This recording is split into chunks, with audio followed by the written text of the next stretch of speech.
As soon as he jumped in, I started having a panic attack after like 5 strokes.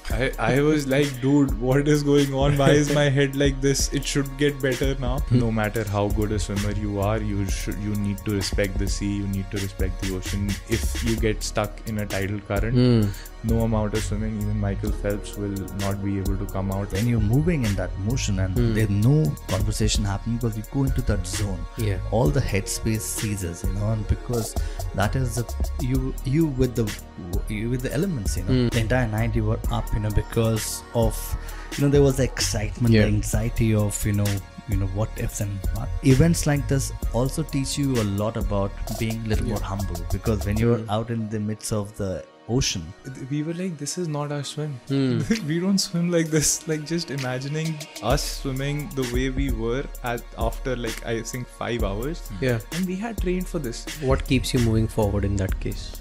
I think it's just Hello and welcome to Hit the Road. This is India's #1 podcast for all you endurance athletes, and my name is Rohan Thakar. Welcome to another Big Bang episode. Our series Hit the Road has been dedicated to the stories of those individuals who said that human limits does not exist. I have with me Bharat Sachdeva and Shaaswat Sharma. They flew right from Delhi to our Bombay studio to share their story about the incredible swimming adventure that they had. They swam across the Sri Lankan island to Dhanushkodi in Kanyakumari, India. They did in just 8 hours, swimming for almost 32 kilometers. If this is crazy, I don't know what is. But more importantly, what makes this adventure even more special is that it is said the path, the Palk Strait, is where the mythological Ram Setu bridge existed. We will talk more about it in the episode further, but we have something very special. We have a sponsor for this episode, NG Earsafe. They have made the Earsafe Pro, which is India's first open ear headphone. I'll be talking more about it in the episode and why you must also buy the NG Earsafe Pro. Till then, enjoy the episode. Just a note that whatever conversation we are having should not be taken as a professional advice, and this is for educational and entertainment purposes only. If you're embarking on a crazy adventure like this, we encourage you to consult a professional who can guide you on the proper approach to doing these adventures. So, welcome to the podcast, guys. I have with me Bharat Sachdeva and Shaaswat Sharma, who are going to talk about their experience on how they did that and why did they do that. So, welcome, guys. Thank you. Thanks, Rohan. Thanks for having us over here and your famous Hit the Road episode. I think we should call it Hit the Waters. No? Oh yeah, so absolutely. So, see, Hit the Road is an emotion because like whenever we want to do something, like just hit the road, like how Nike has just do it, we just hit the road, buddy, and you can conquer whatever you want to. So of course we would love to discuss more about your adventure and why did you decide to do something crazy like this. But before that, let's begin with both of you on your experience about doing long distance swimming and even swimming just for the sake. So alphabetically, let's go with it. Why don't we begin with Bharat? So yeah, swimming has been part of my life. I've been swimming ever since I was a kid. And during the school years, started competing in state level competitions and district competitions. And my first national happened when I was in grade 4 at the age of 8. I remember back in 1992 when I represented the state of Delhi at the nationals in Trivandrum. So, the journey started all the way from there when I look back. And of course, swimming has been played a big role in my life, both as a swimmer and as an individual, because, when you are training, it teaches you discipline, teaches you hard work and commitment and honoring the process.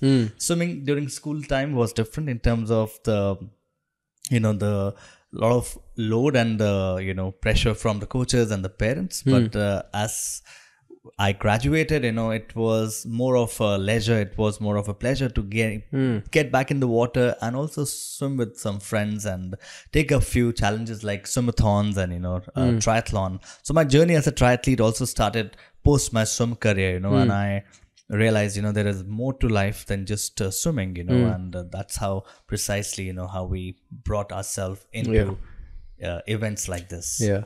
What has been your experience, after the triathlon and everything that you did in long distance? You also participated in professional swims. So just share a little more insight about it. So triathlon, as you know, that it comprises of 3 sports, and 3 disciplines: swimming, running, and cycling. Yes, it had to be, grown. We had to grow as an athlete doing that, and we had to prepare and plan. I'm not a professional cyclist, neither I'm a professional runner, but yes, as part of our upbringing and journey, all these sports were part of it. But we had to take a next step, take a help with some experts and professional, join the groups, and which gave us a lot of insight on these sports, But yes, what stayed with us was how swimming, we learned the traits as an athlete. In swimming, we could implement those and complement it during a triathlon. And my first triathlon was back in 2018 in Morocco, Marrakesh. That was a full? That was a half marathon. And prior to that, my first sea swim was back in 2008 in Florida. So I swam across the coast of Florida to Key West, and it was approximately 5 miles long, which was a big challenge at that time. And it was my first foray into sea swimming. So, sea swimming, it sounds very exciting and intriguing, but, like anything, it requires a lot of work, a lot of, overcoming your fears and also the uncertainty that you're moving into from the swimming pool to the sea. So, all these things led to one thing to the other. And we eventually had a vision, a dream that, why not we swim together and do something which is, part of our cultural legacy, which is Ram Setu, which is also known as Palk Strait. And that took birth 2 years back, and we decided let's put out some work, let's start training for that. And Shaaswat and I then, started looking into the detailed training planning, and preparation, and also getting involved with the entire process. Yeah. And here we are, sharing that journey, awesome. Sharing the story, but also we were discussing, a lot of youngsters now are moving into this sport of triathlon. So as we talk, we'll share more about the journey and how things can be supported. Shaaswat, how about you? What has been your, story about swimming and around endurance sports? So back in, I think when I was in 4th standard, that's when I started my swimming journey. My father actually was a cricketer, so he wanted to put me into cricket. But there was something about the water that just helped me, and it was an individual sport, which I kind of more resonated towards than a team sport. Obviously, at that point when you're that young, you're not really contributing much to a cricket team. So that's when I started swimming, and it was just training after that. And then, so after that, it was just training, and I did represent Delhi in the nationals for about, I think, 18, 19 nationals I've played for Delhi. I was also in the water polo team for Delhi.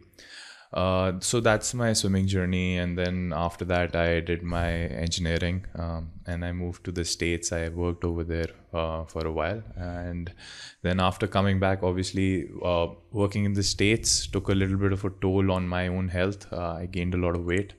And because of that, because of the entire work culture over there and the food, I just gained so much.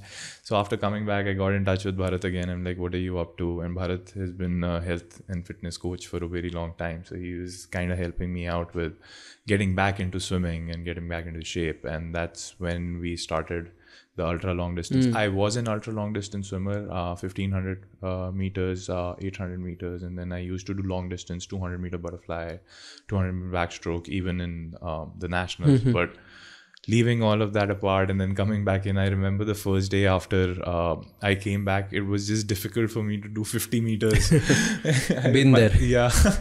So my shoulders were all getting cramped up and I was feeling like, what the hell is wrong with me? I used to swim 1500. Like, I used to do multiple sets. I remember my dad just pushing me. So I used to do like 5-6 sets of 1500 meters. And then now I'm just giving up after 50 meters and barely making to the other side. But we took steps. Bharat had set out a plan where what we did was we started off with a small distance, and then later on we got ourselves into he's the one actually who's pushed me into triathlon as well. So he took me for my first Tough Man in Chandigarh. So that's the event. That's my first triathlon. I did the sprint distance. Luckily, because I am good in swimming, I got a podium finish also.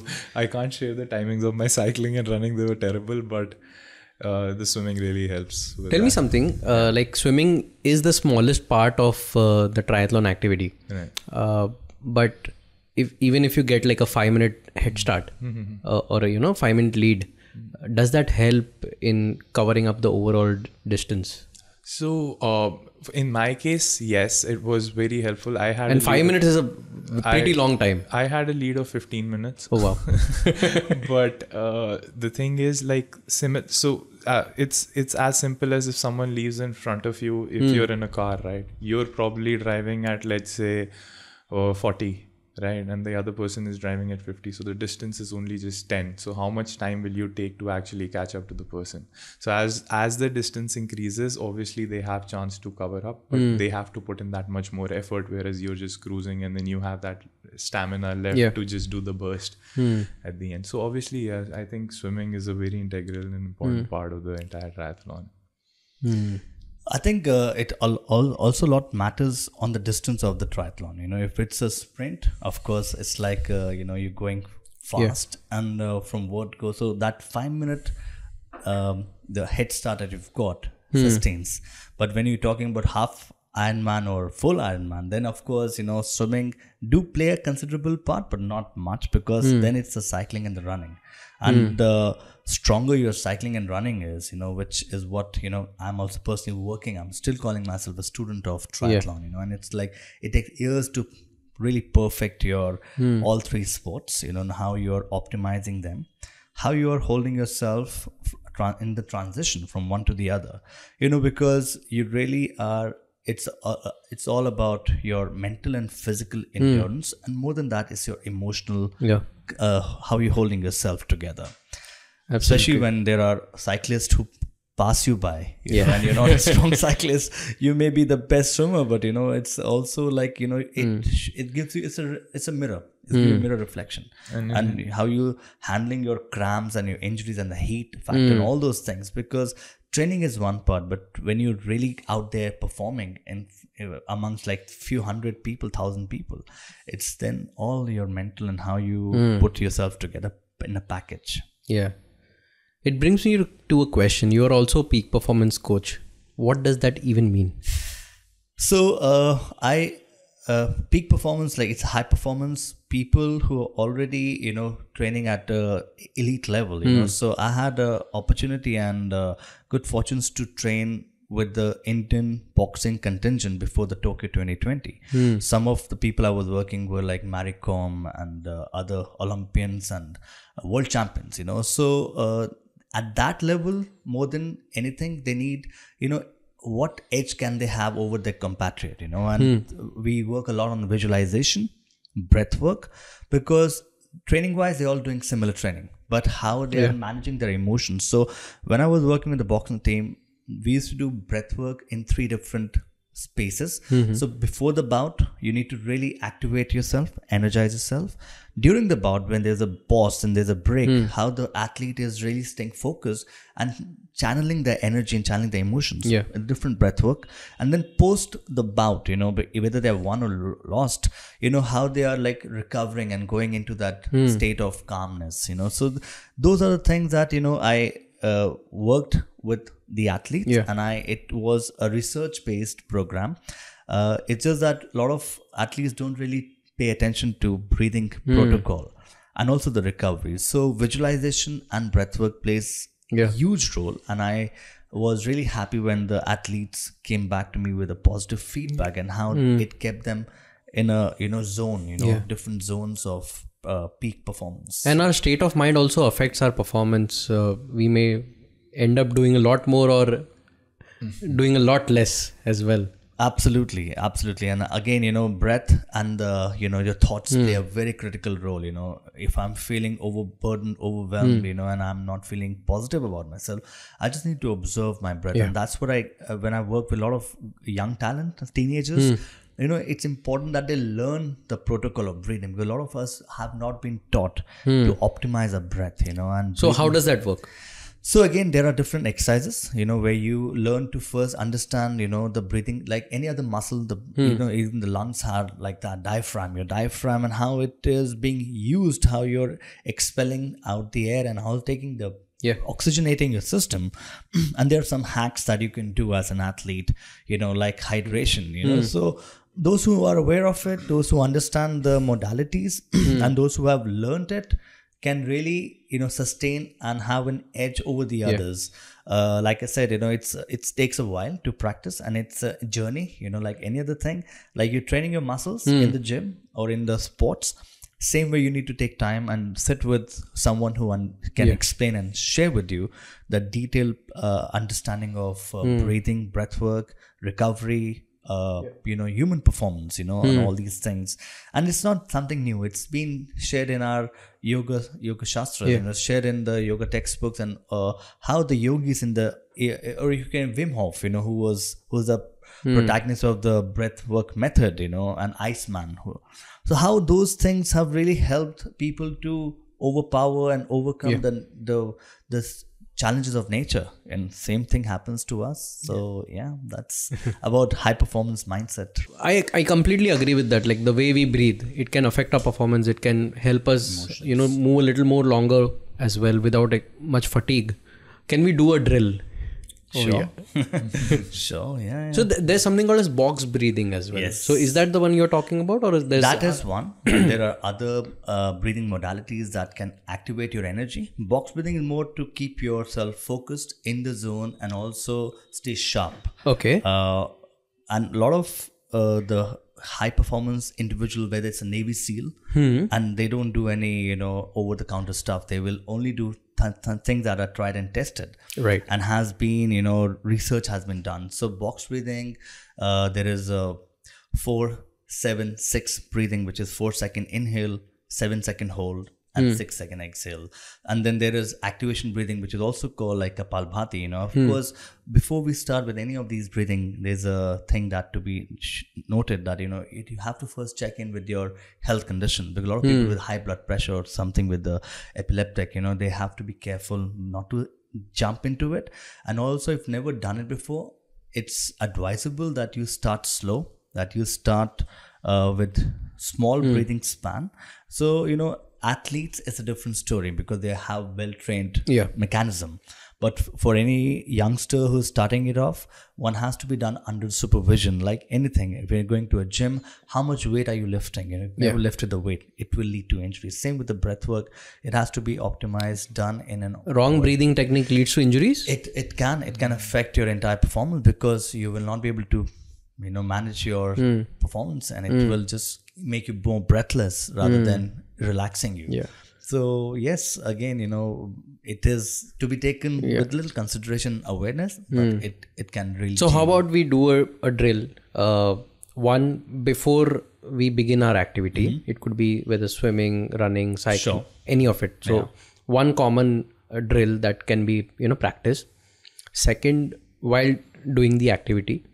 Of course, with swimming, it changes entirely. But, if you can share something that is specific to swimming and while running or cycling. So what kind of breathing technique can be, applied? So before starting any activity, especially if you are, an amateur athlete or a professional athlete, it's advisable that, first you need to tune in, get connected to what you're planning to do. So starting with normal breathing, rhythm, which can fine tune you and bring you into the space and put the intention into the activity.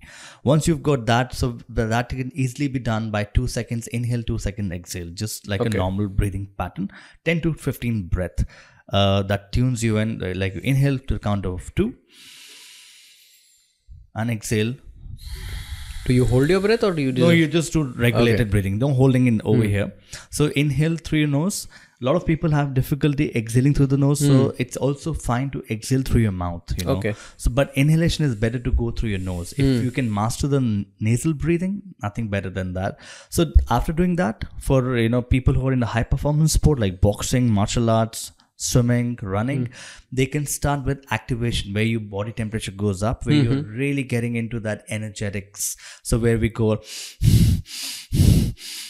for 30 seconds to a minute, So this is high-paced breathing, high-paced breathing. After you've set the tone, you've started with the base, the warm-up, and then you're going into a little more high-paced breathing, which could be for anywhere from half a minute to a minute. Again, be careful because it can lead to head rush if you've never done it before, because you're oxygenating your system. So start slowly, 15 to 20 seconds, and then during the activity, one needs to be mindful, because a lot of time when we are in that high performance sport, football, cricket, or any activity that requires a lot of movement, you need to optimize your breath. A lot of time what happens, if you see the youngsters, they hold their breath, whether they are swimming, whether they are doing cycling, whether they're doing some yoga also. So that is the whole idea, that we need to be mindful. That's the role of a teacher to the student, to keep them aware of that. Stay mindful so that you're aware of your breath. I'm not like a lot of people do squats, I see in the gym, or do some bench press. They hold their breath because you can see the facial expression. They're like push-ups, no breathing. What happens is, after a point, you will not be able to perform because the brain gets stuck, and also there's no circulation happening. So it is doing more harm than good. So when I observe the youngsters when we're working out, I just make sure that 3 things to be notified. One is your breath, how your breathing is happening. Well, one is the movement and being aware of your technique. Like posture is very important. A lot of time, how we sit, and that directly correlates to our breathing and to our moods, to our emotions. So your posture and your breath goes hand in hand. If I'm having a hunched posture, which a lot of times I see a lot of youngsters and even the people working in offices, the shoulder and the neck issues are happening. So, just being aware of that and channeling your breath work into that can really help you adjust some changes. The activity specific, like if we are talking about swimming. So for swimming, how can we optimize our breathing? So basically in swimming, the breathing happens in the water. Your exhalation has to be, most important when you're underwater. If you're not exhaling at a consistent pace, not too fast, then you're not able to breathe in. A lot of people hold their breath and then they gasp for a breath. Inhalation will happen automatically if your exhalation is done properly and your body position is maintained. A lot of time people swim for a long stretch without taking a breath. And that challenges them. They may swim well, but if the breathing is not right, forget about any long distance swim. Hey guys, if you have heard this episode till here, it means you are enjoying our conversation. What makes this episode even more special is our sponsor, NG Earsafe Pro. They are India's first ever open ear headphone. What does that mean? The usual headphones are either they block your ear or they go inside your ear. It cuts you off from the world. And it's not safe when you are on the road running or riding. India, as they say, is not for beginners. You can get hit from any side and safety should be your paramount interest. And this is where the NG headphones comes in. It's very simple to wear actually. You just put it on your ear, it stays outside your ears and your ear tract is completely open. So the way you hear audio files is through something called as bone conduction. It helps you not disconnect from the external world. It's something very safe and I have been using it for over a week now and it's an incredible experience. It's weightless, absolutely. I've been wearing it for over 8 hours now and I just don't feel that it's blocking or it's weighing me down at all. What's even more interesting is that it comes with an IP68 rating. That means your swims are no longer needed to be boring. You can take your favorite music or your podcast with you with this 8 GB inbuilt storage. Or something that I have personally done is I have paired it with my Garmin. I have Amazon Music installed on my Garmin, so my favorite podcasts and my music are all synced up with the Garmin, and I can play it through the headphones. The team has actually done an incredible job with the packaging as well, and they give 2 magnetic USB chargers. They are used for both file transfer and for charging as well. It also comes with a USB Type-C port in case you want to connect it to your phone. They also have given these earplugs, so if you are into swimming, this is going to come really handy for you. And yes, I have tried almost all the headphones which are out there in the market, and this has been the most comfortable piece for me personally when I am both in office and when I'm outside. So I encourage you to check out ngearsafe.com. Check out their range of the Ear Pro headphones and also the other products that NG has to offer. Their goal is to keep your ears safe and open, and I think they are doing an incredible job. Being from India, I think you must support them and try out their products. Now back to the episode. But if the breathing is not right, forget about any long distance swim. You can only swim for a particular stretch. So first things we share and talk about is, learning to optimize your breath while you're in the water and not to hold it for too long. It's the fundamental engine. If the engine is not tuned in and done well, your vehicle will not go too far. So breathing in that way plays a very important role. Does our angle also play a role? Like when we pull out our head out of water? Absolutely. Absolutely. It's these are like components that needs to be tuned in, and a lot of time the youngsters as well as the adults, and I see a lot of people who are aspiring to be triathletes. The first message is stick to the basics, take it slow, don't rush. The swims and all will be much more enjoyable experience rather than a gruesome experience. Now we have seen some youngsters who have started to do triathlon without proper preparation. I advise give it some time. Don't rush into it just because my friend or somebody has done it. I have to prove myself. Proving yourself without adequate preparation and planning can be futile. We have seen a lot of people had to stop or quit in the middle, which is not very good if you're starting off because you don't have a confidence then. So right technique under the supervision of an expert who can guide you, who can support you, I think is optimal. And Shaashwat can share more, how, his own journey as an athlete transitioning from the pool swimming to the sea swimming, because sea can be a very, it's a very uncertain place, and the waves and the tides and the salt water can really disturb the entire. So going from not being able to swim 50 meters to now being able to do 10 kilometers, I am the fastest swimmer in 10 kilometers in the northern area. And then right now, recently we had a Goa swimathon as well, in which I was the fastest swimmer in the 2 kilometers in the entire event. So that entire journey was again breathtaking. Again, since we're talking about breathing. But so as Bharat has said, right, so any kind of endurance sport requires breath work, and especially so sprints in swimming you can do very quickly. So we recommend, don't 50 meters, 100 meters, you hold on to your breath and rush for it. But endurance swimming cannot happen. You have to breathe every second stroke, you have to breathe every third stroke, depending on how you're going. The inhalation, obviously, I do it from my mouth initially, because you gotta turn your flip and then take it from the mouth, and then as soon as I take in the breath, immediately my nose starts releasing and exhaling. So there's a constant circulation. Because of the constant circulation, the stamina doesn't get hampered so well, and the breath and everything is fine. So even after 10 kilometers I'm not tired. Maybe my muscles are fatigued, but the tiredness comes from the lungs. It should feel natural, as if you're walking. Exactly. So for long distance swims, do not try to hold your breath. Just constantly exhale through your nose and breathe in from your mouth. One thing transitioning from Swimming pool swim to the open water swim is sighting. That's the key, because in the swimming pool you've got a black lane in the bottom and you're just focused, and your face is kind of, the neck is aligned to see the bottom a little bit forward. But for sighting, what you need to do is every few strokes, depending on how comfortable you are, ideally it should be 8 hands, but it could be lesser initially. So every 2 hands, 3 hands also, you might need to course correct. So you're doing sighting, so you're looking up, forward. So that's also... What is this 2 hands, 8 hands? Ideally, what it's recommended is that when you're doing long distance swimming, you take 8 hands. So 8 hands has regular breathing, either alternate breathing like from the left or the right, or one direction only. But after 8 hands, you should look forward. You should look forward onto where you're going, whether you're going on the correct path, correct side or not. So you have, like, usually you have those buoys aligned, or there's a boat that you can see in long distance. So that's something that you have to sight for.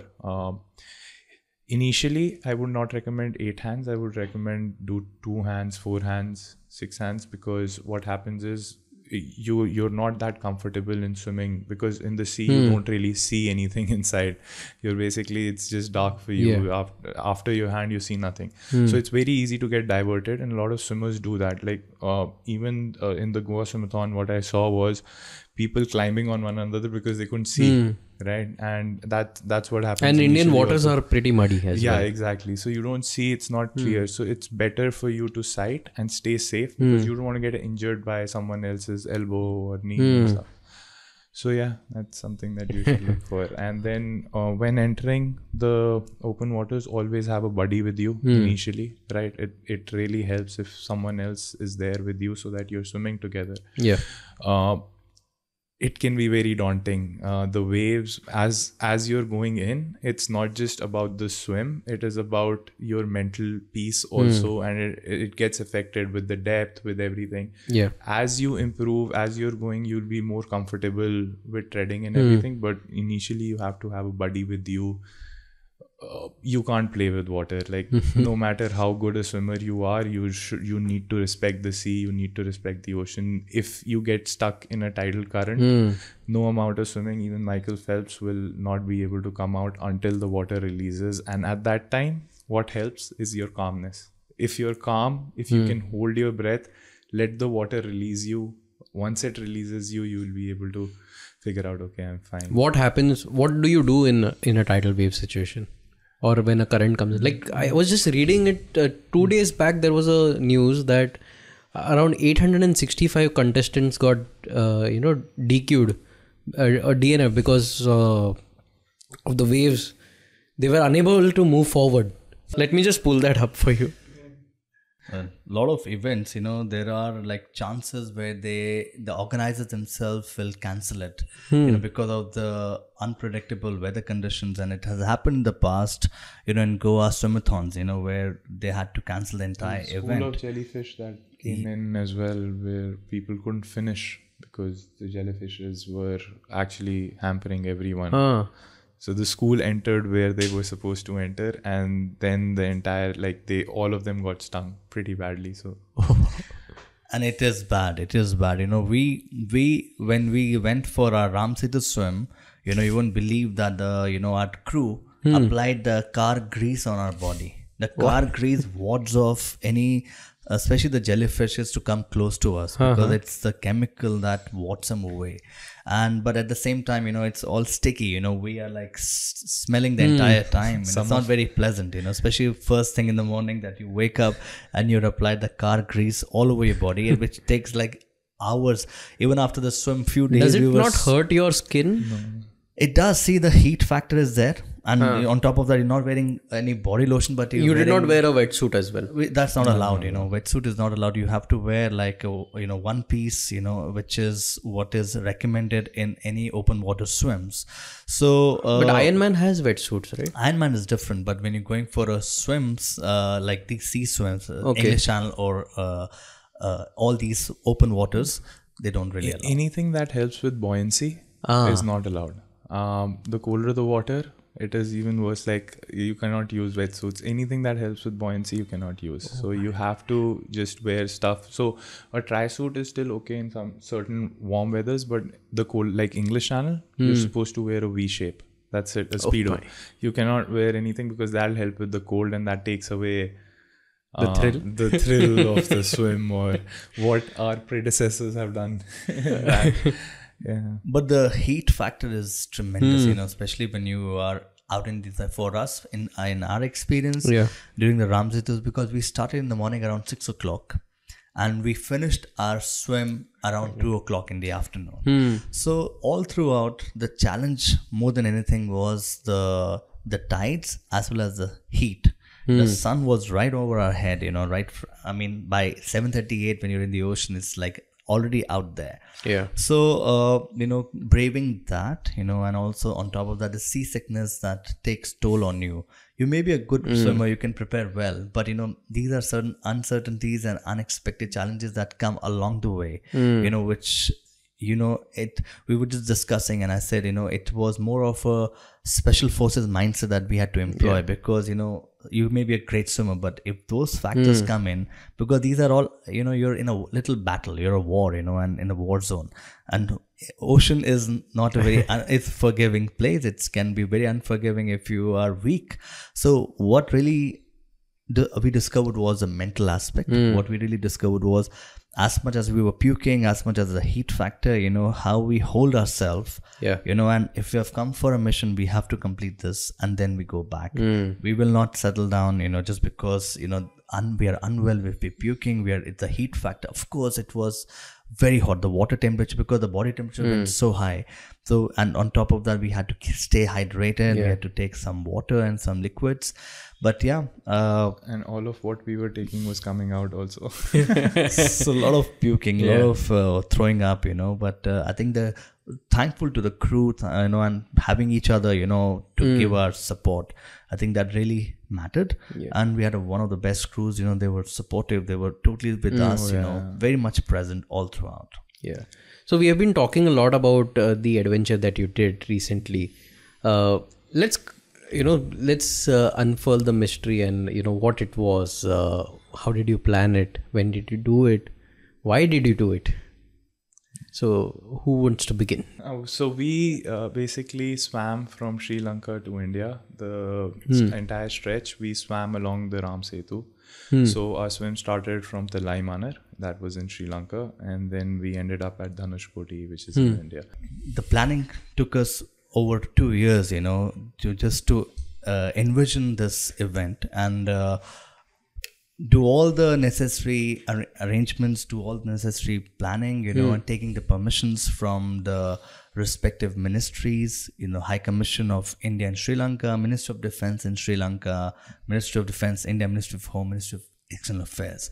So of course, for that's them, a lot of government departmental departmental permissions, because of course, when you're going for something like that, and especially doing something as a brand ambassador of the country, they need to see who you are, what's your background, what have you done before. And of course, there are like channels that you have to really cross. And of course, I want to also highlight, thankful to everybody who came along the way, who's helped us with our preparation, support, the crew, the former swimmers. I also, at this juncture, also like to mention Sucheta was a great help. She gave us a lot of inputs and all, who was also swum before, one of the few Indian mention the full name. Sucheta Dev Burman, and she was one of the, top swimmers in the open water. She was very helpful, giving us some cues and, supporting us.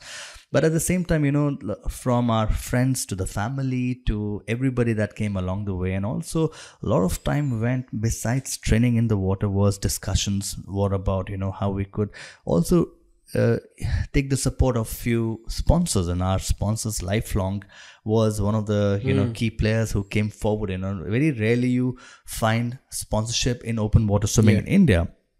But thanks to our 116 media partners, and they were really there to promote us. Gaurav Bahirwani, for example, lifelong RA Engineering College. So all these people came together. We gave them a pitch, about, of course, it takes months to get, out of 100 you will get 1 or 2 people who will be really interested. So that was another aspect that we had to do ourselves, because we didn't have any marketing agency or anything like that.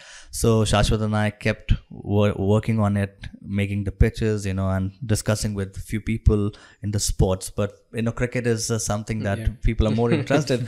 But open water swimming, I'm glad more and more people are coming. With seeing Milind Soman and other top celebs, who are doing outdoor adventure activities. And Milind did his triathlon, when he was 50, and it was his challenge and gift to himself. And likewise, for us, it was something that we could have created, especially to promote long distance swimming outdoors, and also to promote the, bring awareness to the water incidents that are happening in the country with a lot of youngsters. Water incidents, drowning incidents, a lot of people, we hear the news of drowning when they go out. So just to bring that to light, guys, water safety is paramount. You must learn how to swim properly under the supervision of instructor.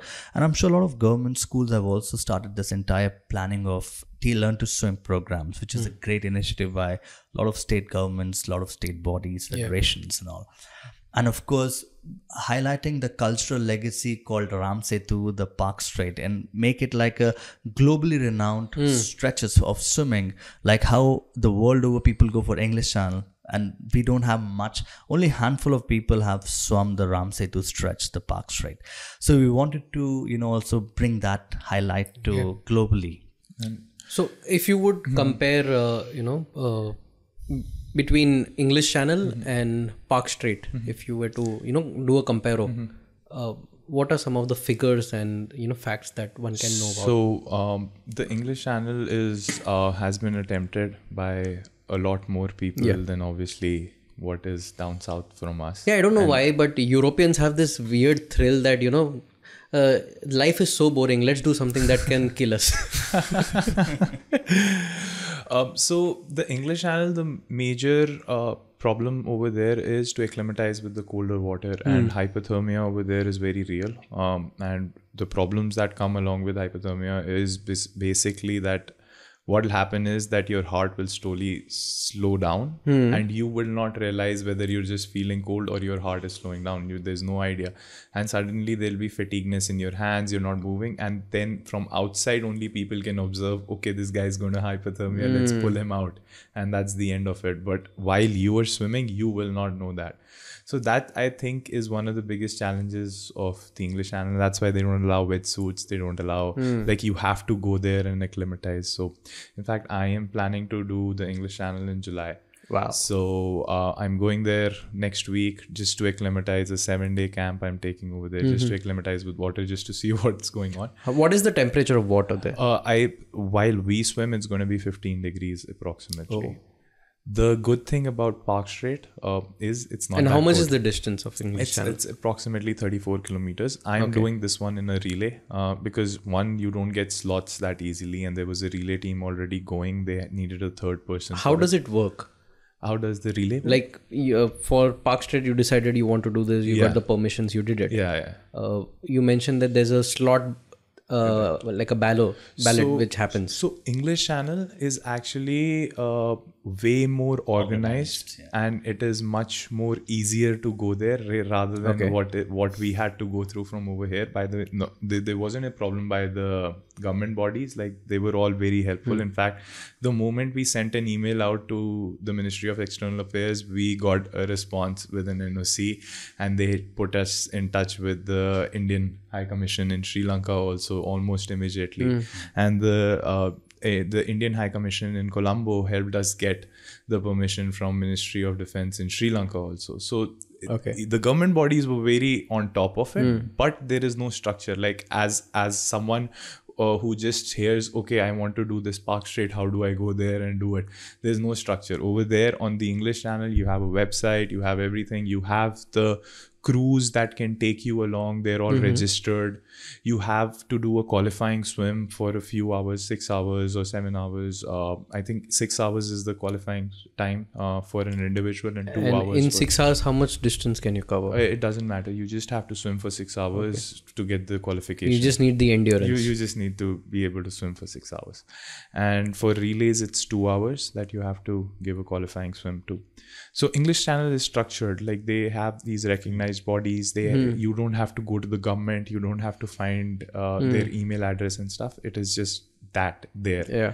Whereas over here, it was first getting all the like Bharat already mentioned all the names of the ministries, and then after that, there were local authorities that we had to show up to, and then there were custom officers, and then there were the Indian Navy was there, the Coast Guard was there, Sri Lankan.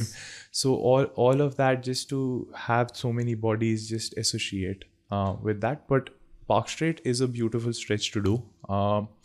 The waters are so there are 2 seas that meet over there, so that is what makes it a little more rough. Which are the 2 seas? Bay of Bengal, and the Indian Ocean. Okay. I think I don't. There's one more Sri Lankan sea as well, right? Yeah, exactly. Stretch. I'm forgetting the name. I'll just pull it up. So it's a mixture of those two. It's a mixture of those 2 seas that mix together, and that is what causes the turbulence over there. The wavy wise, Lakadive Sea. Right. So from a turbulence standpoint, I think Palk Strait is again English Channel. We'll get to know once we go there. But this was turbulent waters, but it was warm. It had the challenges over there were the heat. The challenges over there was the night of seasickness that we ensued. Yeah. And just talking about what you were talking about, like the journey, our journey to do this. Yes. So it took us 2 years. It was a fitness journey from a physical standpoint also. How we individually trained each of our muscles. We targeted groups, like as an example, our shoulders. How do we improve the shoulder capability to have, because endurance swimming is majorly dependent on your shoulders, and that's where the most injuries come from. It is not the kick. The kick is just not to propel you. It is just for balance. It is just for just giving you that buoyancy help. But your shoulders are the main actors. They're the ones that are going to push you through. So just targeting and helping the muscles, and then obviously your core and your kicks, and not just that, but the heart. That's the most important piece. So how do we train how do we do the cardiovascular? Now we can't swim, like we were planning to swim 32 kilometers, right? So we can't swim 32 kilometers every day, right? So how do we do that? So we broke it down to multiple ground exercises. Okay. We included cycling and running, anything that was cardio that we could maintain our heart rates at a certain point. So usually what we were doing was we were doing 1 hour runs where we were trying to keep our heart rate between 130 to 160. And similarly on cycling, we were trying to do that, and then we used to monitor every day when how soon is it coming back down, how much is the variation, how much resting heart rate. Exactly. And then obviously monitoring our resting heart rate and how it was improving over time. So I think in the past 2 years my resting heart rate was very good when I used to do compete for nationals, but then it came back. It was worse because it went up to 60s. Now it's back to 40s. So I'm happy with that. So again, how do you treat your heart is the most important thing. And then right before the event, I think a month, we stopped doing strenuous stuff. Like we were still doing 10 kilometers runs and like 5 kilometers, 7 kilometers swims and all. But more than the physical aspect, we had shifted over to the mental aspect, what Bharat was talking about visualization and breath work. So visualization was very key for us. We were just imagining ourselves in the ocean. It was all like the way I visualize is I imagine a dark room, a dark place, and just a spotlight on me and how my shoulder is moving, how my body is rotating, how the kick is coming, how is the breath work going, if the waves are coming, how to deal with those. If it is choppy waters, you kind of compromise on your glide a little bit so that you can get out of it much quicker. And then if the water is calmer, then you go for the glide, you let your body glide through. So all of that visualization, because at the end of the day, when you're swimming, at that point, you will not be able to really comprehend all of this stuff. It needs to be in your muscle memory for that.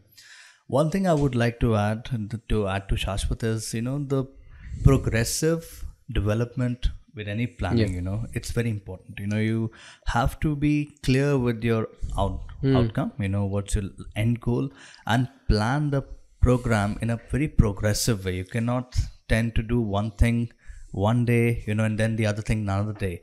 Every week there has to be monitored. It has to be in micro and macro cycles. It has to be weekly progression, monthly progression, and you need to monitor your performance. So, all of that, when we, come together, it really allows us, as somebody who would be going ahead with the performance, to track our overall development, where we are both in terms of physical progression. It's easier said than done that, it's not about only the Josh or that, oh, I can do this, if that. You may have been a great athlete before, but with passing years, you really have to really honor the process. It's not like I've done that or I can do it. No, it has to be done in a very systematic, scientific Every way. day is day one. Every day is day one, and you have to adding to another component that Shaaswat had touched upon about the shoulder. So just remember that from your shoulder to your pelvis is your core area. This is entire core, and how you train your core, which is the fulcrum, whether it's a rotation, whether it's a bending, whether it's the shoulder girdles, it can be protective, and to take that daunting a task, or whether you're a professional athlete, if your core strength is not built optimally with your spine and your midsection, shoulders will give up. And a lot of times, athletes who are in the explosive sports or where the shoulder movement is constant, they tend to have rotator cuff injuries, back injuries. So one has to plan the entire program in a way which supports them, and at the same time the body takes its time to recover, and especially when you're touching 35, 40, 45. And a lot of people you see coming into long distance sports, During this time only. during this time, because I think it's a midlife crisis, so they want to try something and daunting. Everything said and done, it's an expensive sport. So It is because it involves travel. It involves a lot of sacrifice of your personal time, your work hours, your family hours. So yes, even the family sometimes think you have got lunatic. You're like spending hours outdoors, and then you sleep early in the evening. And then waking up. But again, that's something. It's a lot of work goes into that individual, and also the sacrifice that person is making, whether it's for 2 years or 5 years. It's a program, like Olympic cycle. There's the Olympic calendar. Same way, a lot of triathletes, a lot of long distance athletes have a calendar for a year, 2 years, 3 years, and that calendar needs to be looked into. You have to really focus on what's required in the first 3 months, 6 months. Make smaller goals. You don't have to think over 2 years from now. Into that 2 years build up, what are the other smaller events? There has to be checkpoints. Absolutely. And checkpoints both physically and also mentally and spiritually, because it's a very spiritual oriented process too, because you'd go deep into yourself. You're spending a lot of time alone. Are you comfortable sitting with yourself by yourself? Because when you're moving in that motion and there's no conversation happening, because you go into that zone, all the headspace ceases, and because that is you with the elements, and how swimming in the ocean or in the pool back and forth, it can be very monotonous. Person will say, I am okay, done with it, finished with Ironman planning and preparation. But that it is where it really get tested. on a emotional and spiritual And after level. that point, the real training starts. Because you overcome those, fight, Hmm. that happens day in, day out. That I don't want to eat this, I don't want to eat that, I want to enjoy life, I want Hmm. to have but balancing it out is very important. So one message is that, don't give up on life, Hmm. keep a balance, do your preparation work and all, if you're like an amateur, if you want to do it for your own personal challenges, but keep a balance of life. Hmm. Don't let that sacrifice your personal life. And one thing we wanted to highlight with this event was about perseverance and patience. And that's something that is easier said than done. Like you cycling 5 minutes a day is easy for today, but you doing that over a year, that somehow becomes a little bit challenging. But you have to realize by setting up incremental goals that through perseverance, the human body can achieve anything. And that's what we wanted to try to highlight with our ultra long distance swim as well, that just through perseverance, just getting up, waking up every day and following a certain set of routine, we can achieve what kind of seems a little daunting. That we can go ahead and achieve something like that. And the other reason why we did this was to to just give out the feeling of Vasudev Kutumbakam. That's something that we like to talk about internally as well. It's a little spiritual for us, but the world is one. The one world, one nation. Just everybody, not just humans, but every living being is just one. So we wanted to get and spread that awareness as well, and we wanted to improve the relations between India's neighbors as well, as you saw, because the Indian government had to talk with the Sri Lankan government, Sri Lankan government had to give permissions and everything. So that kind of sends a place where, okay, Sri Lankans are watching. And recently I got contacted by the Ministry of Defense Sri Lanka. I got a message from them saying, share the official timing so we can share it with our people over here, because that's what it is. They're now saying, oh, Indian swimmers swam from here, let's do that. So sports is a very good factor to bring two nations together. And we felt that very well with the Sri Lankan Navy. They escorted us in the Sri Lankan waters, and I don't know if this is the right time to talk about this, but while coming back, as we were crossing over to the Indian borders and the Sri Lankan Navy had to leave, there was a horn that we heard. So they were with you till the end, like till the Sri Lankan waters. Oh wow! Right. So when they were supposed to turn back, there was a horn that they blew. Again, the horns, we were supposed to look at our ship. That's what we were trained for. So as soon as we heard a horn, we both stopped and we looked at our ship. And our ship folks were like, they pointed to the Sri Lankan ship. So both of us turned over there, and there we saw these, I think, 11 or 12 Sri Lankan Navy folks standing over there on the deck, and they were clapping and giving us a thumbs up, and that was really sweet of them. And again, that was one of the purposes why we wanted to do it, because at the end of the day, nations are just boundaries, but humans are humans. Like, you identify as a human being. Absolutely. So that was one of the feelings that we wanted to ensure, and I think we somewhat achieved that. So it was a Tell me about the day before, like it's T-1. Okay, so T-1, we started off from Dhanushkoti after our customs check. So the Indian customs folks had seen our passport, and we left from there. We sat on a boat, all jolly, we're having fun. I think there was one English speaking person with us, and the rest, every one of our crew was Tamilian, but we were talking to everyone. And none of us, both of us didn't understand Tamil, they didn't understand English, but we enjoyed our conversation still. So it was all jolly, all fun till the time, I think around 6:30 p.m. that day, when things started becoming a little dark, because what happened was the weather kind of changed, and our boat isn't that big. So what happened was it started. So you didn't shaking. stay in land? No, we weren't. We are not allowed to stay on the land. Our ship was anchored about 4 or 5 kilometers away from. Oh, why was that? Shore. That's the permissions that they give us. Okay. So because there is no immigration check over on the Talaimanar beach, so the Sri Lankan Navy cannot. The Sri Lankan government is not going to give you permission to just step on the land over there. Okay. So you're supposed to get anchored about 4-5 kilometers away. So just because Sri Lanka government has waived off visa for Indian doesn't mean that you can just go there and buy a boat.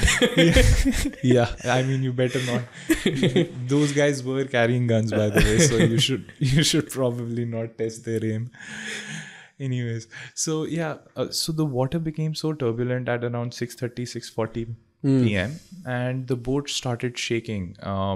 And we are not fishermen. We don't spend so much time on a boat which shakes so much, and just seasickness just poured in. It started giving us a little bit of a burning sensation in our stomachs, and then the puking started. And it wasn't just for us. Even the external observer that came, he started puking as well. And it was supposed to get better by 11 p.m. But unfortunately, 11 p.m. didn't happen that day. Up until I think 6:30 in the morning when we dove in to start, it was just shaking. And after that also it kept shaking but we were in the water.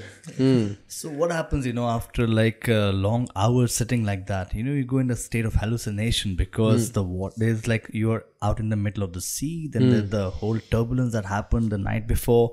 The entire night you were up, because of, there was the excitement, the anxiety of, what ifs and what, so all of that. But as Shaaswat said, it was a great feeling when we got sent off by our, local departments, the customs, the marines, the navy had come to see us off. And at the same time, they had all come to receive us when we had finished the event. That was like most endearing and, it humbling to see them, so waiting for us and garlanding us with the stole, and inviting us that, our countrymen have returned home. And it was like homecoming. The locals who were standing there, the tourists, they were all wondering like, what are these two people waving the India flag? And when they heard the officials saying that these guys have come from Sri Lanka to India, so they could not believe their eyes. What have they seen? So they all came like, and it was so beautiful. They came, can we have pictures? Can we have autograph? So for a moment we felt like, the nation has come together to welcome us. Even if they were unknown people, there were some media people standing there taking a news bite. So it felt really good that we didn't just finish to the empty shore. There were people waiting to greet us. There were officials, from the local police department, naval, marines and fisheries. All had come to, and our Shaaswat's parents were there, our friends were there, so it was really sweet that, we felt welcomed back, and of course after those 8-10 hours of grueling swim, and like he was saying, afternoon it was so sweet that the crew had brought us some curd rice from home, and they made some local food. We had lunch on the boat, and that was the previous day, and that was the only food we ate. Nothing in the evening because we were all in the topsy-turvy. Nothing in the morning, though we had kept the entire bag of all the fruits and the energy bars, the gels and drinks. Hardly anything got used because everything was coming out. So, just little water here and there, some, electrolytes. Electrolytes were coming out as well.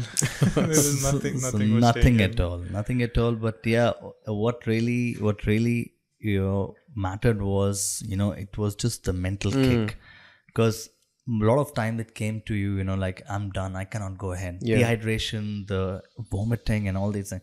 But I think just having each other's back, and also the crew was one of the best crews, they supported us. They really went all out to keep us motivated, to keep us like, you can do it, you come, keep moving. Imagine for 7 hours when we were swimming, we were following individual dinghies. And every time I looked up, those guys were cheering. They were like, come. And that was really helpful because we know like what our mindset was. Like we had practiced before as well. So this is a funny incident when we started. Tell me something about, like we've talked about before and after, but about, when you are in the ocean for as soon 7-8 hours. Yeah. So as soon as when we started, so we practiced for 3 days with this crew just to get to know them, and they get to know us.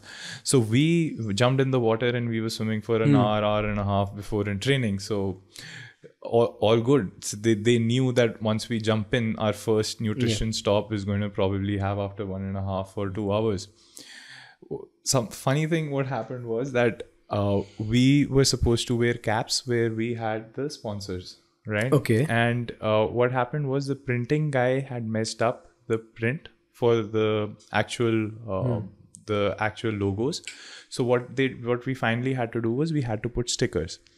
Now the problem with stickers is that inherently what happens is but the swimming cap is supposed to adapt to your head, right? So it stretches and it adapts to your head. But what happens when you put a sticker on it? It stops stretching.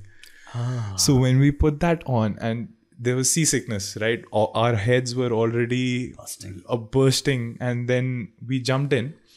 And as soon as you jumped in, I started having a panic attack after like 5 strokes. I was like, dude, what is going on? Why is my head like this? It should get better now. And I couldn't immediately connect the cap. But after I would say after 7, even after 3 minutes or 4 minutes, I was like, stop. I stopped him.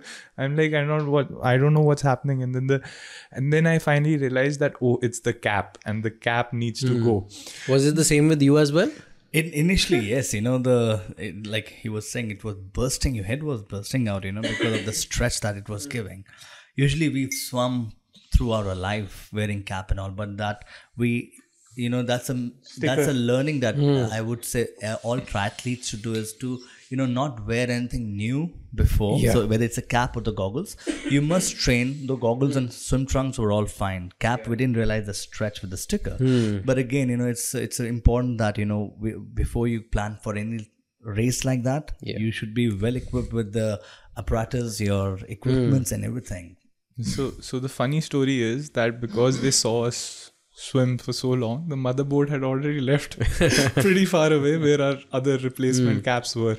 So I'm like stopping them. Hey, wait, I need to change my cap. And they didn't realize that I'm trying to stop them. And they're like, come, let's go. I'm like, stop, please stop. And they're like, go. So then, but luckily they understood that they had to. So then they threw my cap and I changed that. I left this cap. They pulled that back out, and then we were able to swim through. But situations like that happen, and for any athlete, especially when you're in the midst of that event, whether it's swim in the ocean or whether it's cycling for the triathlon, running, marathons, you have to be prepared for such uncertainty. Your shoes may start giving you blisters. What will you do then? How will you cope with the cramping that is happening? I ran barefoot after that. so all these things should be well visualized, and so that it does not hinder your performance. So that's where the visualization and the breath work comes in handy, because it's also making you equipped with any eventuality, uncertainty that may come your way, and that's where the mental strength kicks in more than the physical that time. You may be well prepared, you may have all the know-hows of I can finish it, but what will you do then? How will you cope with that stresses? What if the crew is moved far away from you? How would you be by yourself?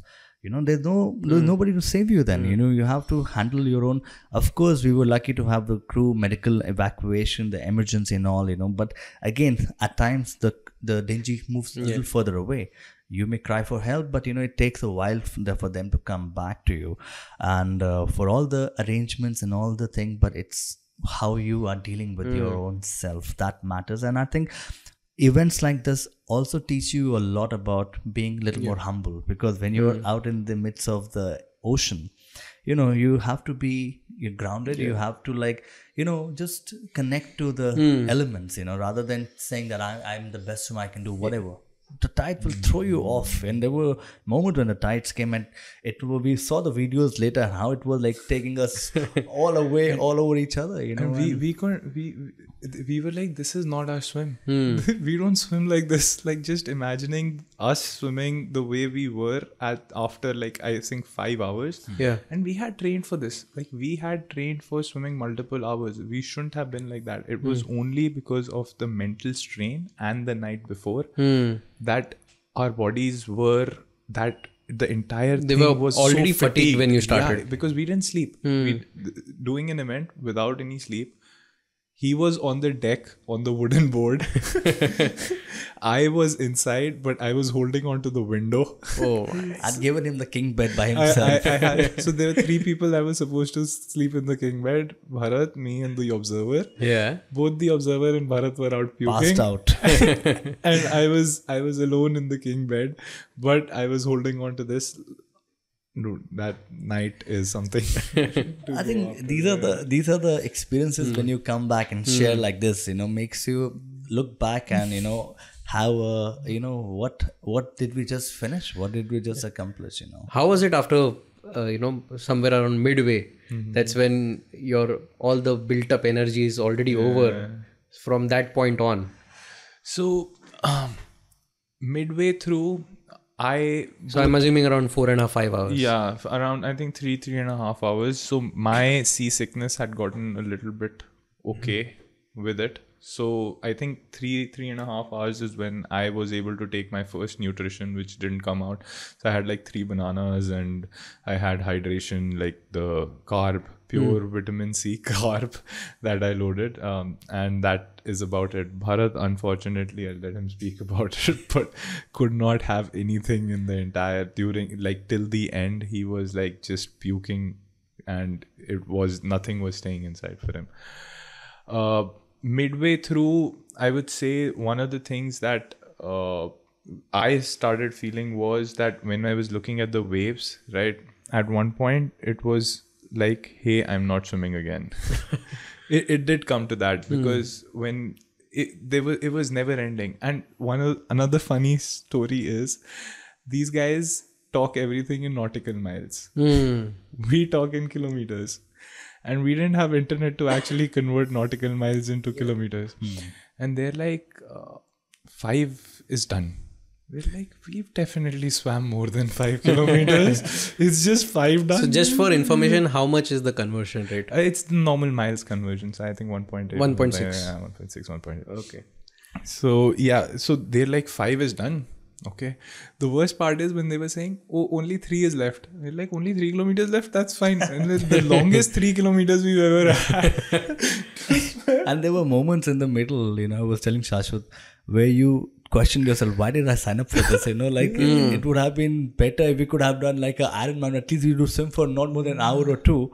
But here we're swimming non-stop and going and also it just gives you it gives you more possibilities for preparation next time, and also it also helps you share these things with people who are starting for the first time, because it's imperative that such things needs to be factored in, and not just jump in and we can do this, we can do that, all those things. And hallucinations are real. What did you hallucinate about? So was there a mermaid in front of you? No, I wish. You must have seen one. I wish so, but yeah. Mind was playing different tricks on us while we swam. It was like we got a sting in one of our fingers, and then after, let's say, a few strokes, we got something gluey on it, and there's nothing that we can see, but suddenly our skins just started feeling something gluey. Oh. And was that real or was that hallucination? We have no idea. Although there were certain hallucinations, I don't want to go to a psychiatrist, so I've not spoken about it.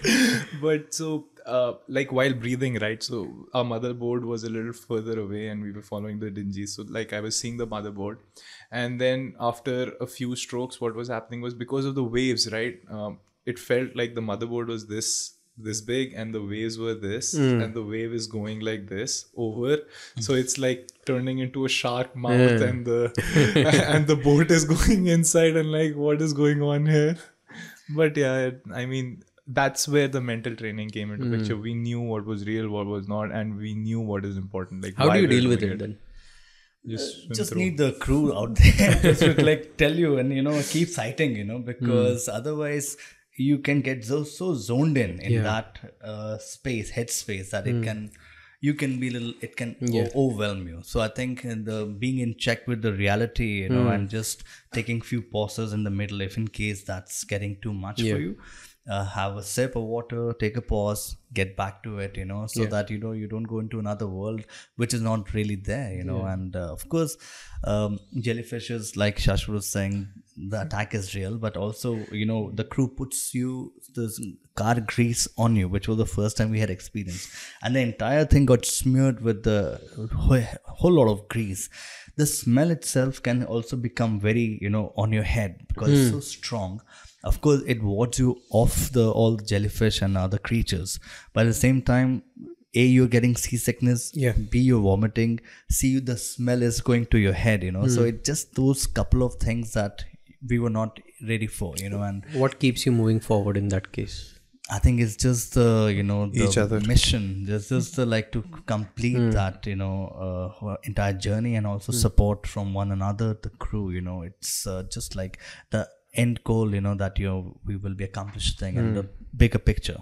I mean, before, like, we've discussed this afterwards, and before diving also, even if one of us had just asked this question to one another saying karna hai kya, we don't know what would have happened. But that's every event, like any endurance event, around midpoint you feel like, why did I sign up for this? Exactly. And then just after few more distances, you feel like you gather that courage again, and then it feels comfortable over time. I don't think it felt comfortable for you because of the challenge that it is, but how was it towards the end? So 2 weeks before, what happened was I broke my ligament. So the ligament completely tore. Ankle. The ankle ligament completely tore. And again, I was talking to Bharat and like, what are we going to do? And Bharat has always had this positive impact. He's like, just think about it positively. We'll take every day at a time. Let's see how it goes. Okay. Obviously, you cannot run anymore. So stop that. Obviously, take cycling easy as well. We'll see how it goes. I did show up with the ligament torn to the swimming pool every single day. And I did swim. And I could feel my leg not moving. But that's something I kept to myself. Anybody who asked me what happened, why are you wearing a crepe? Why are you wearing a guard? And I was like, everything is fine. I just pulled it. I got an MRI for my own sake, but I did not share that with anyone as well. The doctor told me you have to be in a cast for 2 months. I was like, that's not happening. What's the other option for me? He's like, just try to not move it and try to keep it stationary. And that's what I did. And we kept it, it was all a positive mindset. Luckily for swimming, again, the kick is just for balance. It's just for balance. And that is what messed up at the end. Because what happened was, because I was not able to balance the left leg properly, my right shoulder got pulled at the end. So the right shoulder, if you look at the videos at the end, my entire shoulder is coming straight, or I'm doing a single arm pull with my left hand because the hand had given up completely. So that was one challenge at the end that I faced. But yeah, I think for very brave of him to brave through his injury, and also the injury are part of it. It was uncalled for, but at the same time, how you cope with that. Of course, if it was severe where he can't even walk, which was matter, so he took a week rest, and I just told him, just be in the water, be around the water, and don't put too much load in it, because water acts as a great balance as a healer, so you just have to stay in there, do slight gentle movements which are not putting any load on you, and keeping that positive dialogue, and support, it really helped him to, enhance his healing, fasten up his healing. And of course, he was not 100% fit, but still, like I said, long distance swimming requires a lot of upper body. Then the lower body is there. It's supporting you, but it's not that much, 20% I would say. But again, these are things that can come up, when you least expect it. And there were question marks whether we will be going or not, There's so much is at stake. And, personally, we have worked so much for this. And how we want to overcome this at the right time so that, we at least can, be there and complete the task. But talking about what happens to the end, I think we were really grateful that a lot of media partners came forward to cover the event experiences from us, you know, like how it was, you know, and what, you know, what's the message and etc. So you felt really good that, you know, sport like open water swimming has got from some mainstream media, you know, and I want to also take an opportunity to thank Hero Motors, Mr. Munjal and his team, you know, for really supporting us with the media coverages and all. And also, like, you know, I've been following your podcast for a while, and I think you did see some of my updates, and it was really sweet of you to, you know, invite us to the studio. Here we are, you know, after a few years of being in touch. But I'm so happy that it's our first podcast, and I'm glad what you're doing hit the road, you know, and sharing the experiences of so many fitness enthusiasts with numerous people who might be taking the sport eventually. Just giving them some sort of a highlight. I'm glad that we could do that with you today. It's our pleasure. And maybe people will hit the water more often. Yes. That's a good So I had a question here. You know, any sane person who might have received their scans would forfeit. There's just one choice of difference, you know, a difference of one choice, that whether I go forward with it or I forfeit. How does one take a decision? Because it's not an easy decision. It is, you are injured. Any sane person would not go forward with it, but you kept on going. So how did you come to a conclusion? How can one, you know, injuries are natural to happen. It may happen to anyone at any point, even though they might have trained really hard for it. But how does one take that call? So one of the reasons why I've not really shared this aspect of it is because I don't want to promote people taking a call on their health. That is the first and foremost thing, and your body is the one thing that can only tell you whether you're fine or not. So just sometimes pushing through an injury can cause a lifetime of a problem, and you don't want to do that. So you have to listen into your own body. You have to see how much are you able to do and what is the expense of it. The expense for me was swimming. I knew is a healer anyways, right? Kicking is not going to be that important.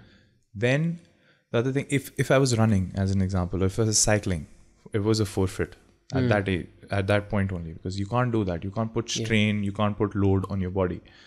I did go for a physical examination also with an orthopedic, and they also, the ortho, they examined it. They were like, you shouldn't put a load on it. And obviously I was limping around. But did you take physio? Yes, there was physio, but again, the physio was not really, so I was not supposed to move it entirely because the ligament will stick. It has to stick somewhere.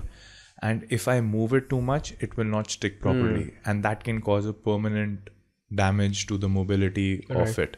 So the risk was that if it gets joined incorrectly, every time I do a certain kind of motion, there is a chance that there'll be a repeat of what happened. So that was and again, I have to thank Bharat again for not just this, but for the conditioning also, because the way I twisted my ankle, it would have been a broken bone any day. The only reason why it survived was because I was doing all of these conditionings of animal flow and other functional training, which really helped the muscle around it, that not even a single hairline came to the bone. And that was what was critical, because if it was the bone, then again cast, then it was a forfeit. It was the ligament, it was mobility, and I knew it was swimming, and I tried to keep a positive mindset. And I always had the thing, okay, if I'm not able to do it, I'll come out. There's that sense of security that if there's nothing, I will quit in between also. It's not a problem, but let's just take. So that's what we followed even on the like the entire night we had seasickness. We did not sleep. He was puking his guts out. What did he do? He's not like, I'll give up. He was like, let me take 2 strokes. Let me swim for 20 minutes. Let me swim for 30 minutes. Let's just swim for an hour.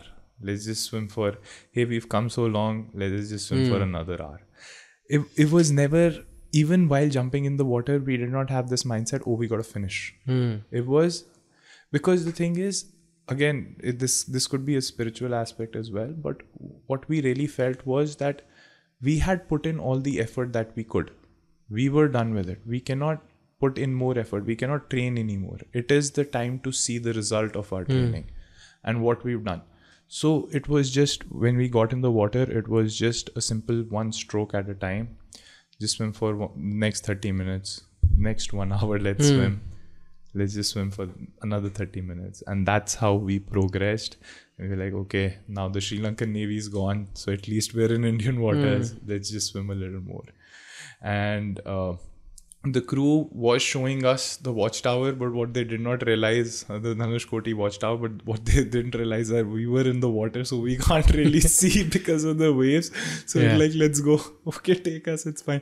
Like, we can see the watchtower. I'm like, good for you. Let's go. So yeah, I mean, so don't go against your body, obviously. Your body will know when to quit, when not to quit. And don't get flustered by, if I've trained so much, I have to complete it. If for a second even when I was talking with Bharat, if Bharat would have said something like, hey, we've trained so hard for this, let's go. Then there's a pressure that comes on the other person. Then he feels like, okay, I have to do this. Bharat's words were, hey, stay in a positive mindset. We will see how it goes. Yeah. If things work out, great. If we're able to finish, we finish. If we're not able to finish, we don't finish. So the pressure goes away. Then you know you can quit whenever you want. And luckily, we have the mindset of sports. So quitting is, if we quit, it is going to be like, okay, this person is going to die probably. That's why he's quitting. But I would not recommend everybody pushing their body as much as that. So that's why I kind of toned down on this particular incident. I don't want to pass on a wrong or negative. I think having a support crew, having a mentor, or having like your buddy is very important. Your accountability and what sort of a dialogue, conversations you're having with one another and with yourself. Because a lot of times you're all by yourself and you're doubting, whether I'll be able to even walk, because when the injury of that magnitude happens, or any health condition, there is always a concern, and you never know what if that goes forward, how will I even walk? So, it also can be taken as an opportunity to enhance your healing by taking all the right measures, supplementation, therapy, resting, and at the same time, some level of mobility, some level of movement to just get the circulation, icing and all. So you have to then attack it from all angles rather than letting that, along with what really helps was the breath work, visualization, and don't leave your upper body stretching and some sort of a conditioning. You can sit, you can be there, but at least you can do some ab work, you can do some, stretches, you can do some twisting, forward bend, back bend. So all can be done around that, so that the person is not feeling like I'm bedridden, I cannot do anything. So our plan was that he stays in some sort of a conditioning, so that mentally he is not gone, mentally is not gone into like a resting mode totally, and I cannot do that, So that was my fear. So I just said, just do these things and that's fine. If you can't swim, you can't walk, let's take it a week, 10 days, and then you come, and I think that was the whole idea. Awesome. It was real fun talking to both of you, and I'm sure our listeners might be excited to try this adventure by themselves. If they want to do it, what tip would you like to give? All I'll say is, keep patience, do a step-by-step training, take a guidance from a mentor, an expert, and start slow. Like if you're planning to do a triathlon, Ironman, start with the small activities, small distances over a period of 1 or 2 years. Give yourself time.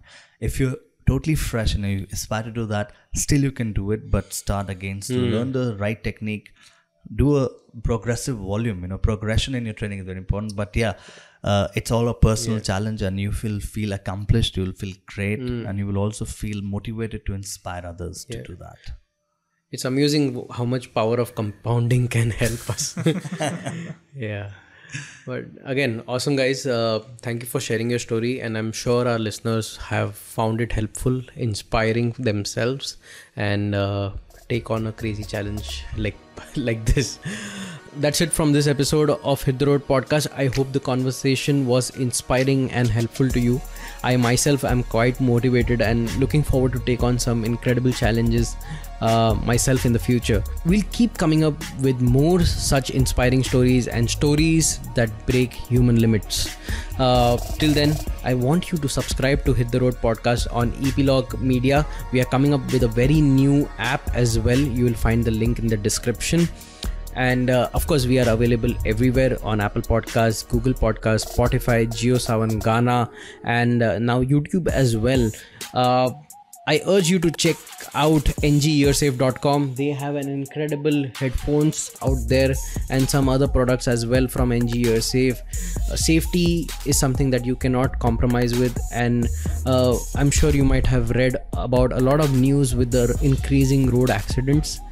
You must be really safe when you're outdoors, and NG Earsafe can give you a safe experience of listening to music and podcasts while you hit the road. I'll be back. Till then, goodbye.